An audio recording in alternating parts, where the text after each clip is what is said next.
Assalamu alaikum warahmatullahi ta'ala barakatu masu kallon mu na tashar BBH Hausa TV, barkamu da kasancewa da ku a cikin shirin da muke gabatar muku na dandalin fasaha, shirin da a koda yaushe yake shiga lungu da sako domin zakulo fitattu shahararru wanda suka ba da gudunmuwa a fage mabambanta akan shirye fina-finai, nishadantarwa da ma duk wani shiri na fasaha. A daidai wannan lokaci ina unguwar Gunduwawa inda muka ziyarci Muhammad Adam wanda aka fi sani da M Nice, wanda za mu tattauna da shi a cikin shiri na cikar buri, wanda ya kasance jarumi ne kuma wanda ya kasance mai bayar da sauti ko kiɗa, wato abin da aka fi sani master of ceremony wato MC a sauran gurare na bukukuwa da wuraren taruka. Kada in cika da surutu ko in cika ku da surutu, za mu shigo da shi cikin shirin domin ku ji irin abin da ya kawo mana a daidai wannan lokaci. M Nice, barka da shigo a cikin shirin namu. Raka da ina godiya da kuma sanya albarka da wannan gayyata da aka yi mun, ko kuma neman in cewa na abu. Alhamdulillah, kusan za a iya cewa an san ka da M Nice. Bari mu fara da wannan suna na M Nice. Ina ka samo shi? To alhamdulillah, sunan M Nice na samu M dai ana nufin Muhammad. Nice din kuma kowa san abin da yake da kyau. So idan na je gurin biki haka, mata ko kuma duk wanda dai na je aiki, alhamdulillah zai ce kai so nice. To abin sai burge ni, sai bana manta wata Hajiya Kulu a birnin Kebbi ta ce ya kamata ka zama M Nice. Tun daga lokacin sai na dauki abun, kuma ni ma sai na ji ya burge ni. So in fact ma yanzu kamfani na sunansa M Nice Entertainment. Da kyau. Ga kai yanzu a cikin inda ake ɗaukar shirin fim mai dogon zango wato cikar buri, kuma kamar ɗaya ne daga cikin jaruman da suka taka rawa a cikin wannan fim mai dogon zango wato cikar buri. Wace irin rawa ka taka a cikin wannan fim? Kai masha Allah, wato rawar da na taka shine a cikin fim din cikar buri, rol ne mai matukar muhimmanci. Sakamakon ita yarinya da take da burin za ta kai wa garinsu abubuwan da take da son cika burinta. So lokacin da ta mutu, mu muke bibiya ina ne gidansu, su waye familin su, sannan ya za a yi mu cika mata burinta. In fact dai ni ne ina ɗaya daga cikin wanda ya jajirce wajen nuna yadda za a gudanar da ayyukan da ta ɗauko take so a ƙauyensu, wanda hakan alhamdulillahi an samu nasara sosai. Kamar ka fito a dan kwangila ne, ko kuma dai wani wanda ya shige mata gaba ta cimma burinta, ko take so ta cimma burinta? Kamar zai zama lecturer ne na makarantar su. So amma muna goyon bayan irin abin da ta zo da shi.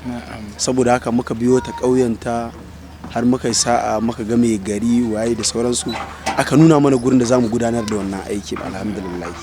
To watakila za mu iya cewa wannan fim na cikar buri, ka gaya mana wasu abubuwa da wannan fim din ya zo da shi wanda ba a fiye gani a sauran fina-finai masu dogon zango ba, musamman a masana'antar shirya fina-finai ta Kannywood. Kai,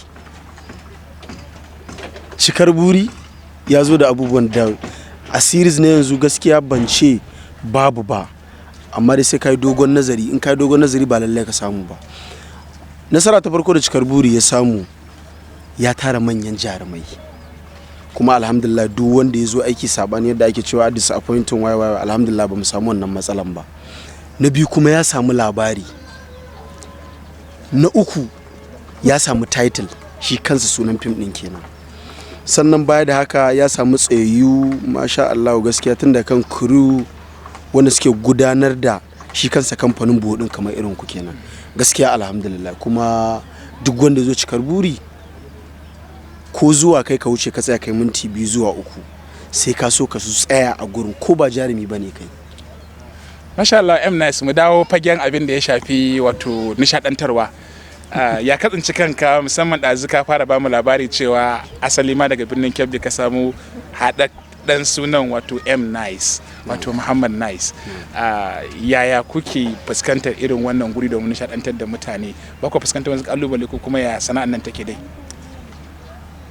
Sana'ar MC ko kuma ce entertainment na harkar biki ko suna yana da wahala. Wato DJ dai? DJ a takaici yana da wahala. In fact ba kowa ne zai iya ba. A cikin mutum 100 sai aka samu mutum 5 wanda su jure. Abu na farko shine idan a unguwa za ka yi, wanda bai kai ya gaya ma magana ba zai iya gaya ma. Idan aka yi rashin sa'a kana da zuciya, idan ka furta magana guda ɗaya, daga nan ka lalata aikinka, kuma maybe daga nan wa'annan kwastomomin sun kwace ma don za a ce wani ai yana rigima a gurin aikinsa. Kalubale na farko kenan. Sannan kalubale na biyu, idan za ka shiga ɗakin taro kamar event kenan, event centers, so magana ta gaskiya akwai kalubale saboda aikin waje da na cikin event centers ya bambanta, hatta su da kansu waƙoƙin da za ka sa. Sannan na farko kaga 'yan biki za su zo, at the same time mutum uku za su iya ce ma ga abin da suke so ka musu, kowa so yake kamar a lokacin ba zai bar gurin ba sai kamar. Wannan babban kalubale ne, ba kowa ne zai iya jure wannan ba. So gaskiya dai sana'ar DJ sai san barka dai kuma alhamdulillah.